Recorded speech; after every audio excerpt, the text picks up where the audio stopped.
Хотелось бы поделиться своими впечатлениями о поездке и о впечатлениях о сабантуях, на которых я побывал. Первый, я был в деревне Нижняя Уратьма, это Нижнекамский район. Это, значит, деревня, она интересна тем, что половина деревни чуваши, половина татары, ну, там процентов 5-10, может быть, марийцы еще. Сабантуй был на татарском языке, татарские конкурсы, татарские пляски. Был Фирдус Тимаев, любимый всеми. Ну, чуть-чуть, конечно, он, может быть, затянул программу с танцевальной программой, но, опять-таки, сегодня, чтобы привлечь молодежь, конечно, на Сабантуй, нужны вот такие бренды, нужны такие вот артисты. Мы должны воспитать у молодежи чувство, вот, чтобы этот Сабантуй в мозгу, в крови был, чтобы к нему потребность была. И чтобы люди понимали значимость этого праздника. Он уходит в века у нас. Он готовил воинов. Это люди поднимались на шест, значит, за подарком. Это борьба, кряж, изюминка Сабантуя. Пока не закончится кряж, какая бы погода ни была, Сабантуй продолжается.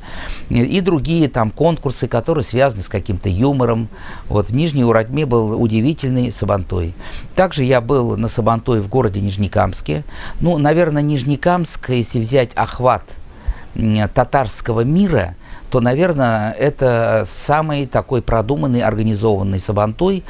И у нас там новый глава администрации, значит, сейчас, и он сохранил эту планку вот этого уровня. Где-то было в районе, наверное, 15 тысяч, несмотря на погоду такая была, значит, она на грани была Сабантуй срыва вот с этими дождями, ветрами, но в целом это Нижнекамск, что если кто-то не в курсе, это город производственников, город химиков, город шинников, да, и поэтому здесь традиционно бывает вот демонстрация продукции, демонстрация техники. Очень, значит, традиционно бывает обязательно борьба для ветеранов. Уделяется большое, значит, значение. Уделяется здесь значение для механизаторов, сельских тружеников. И, конечно же, все поздравляют. И вот такой был в Нижнекамске Сабантуй, как и в те года. Марку сохранили, на уровне был такой Сабантуй. Следующий Сабантуй я был в городе Муслимово. Значит, это поселок в районе 15-20 тысяч там населения. Год назад там был федеральный Сабантуй, федеральный сельский Сабантуй российского масштаба. И поэтому территория была уже подготовлена, этот удивительный парк там, значит, вот это вот ландшафт так сделан, интересно. И вот нынче тоже, значит, были некоторые нюансы, связанные с погодой, но Муслимово не подкачало, были интереснейшие скачки. Много также приехало из соседних деревень, районов. Приехали все с семьями, на машинах.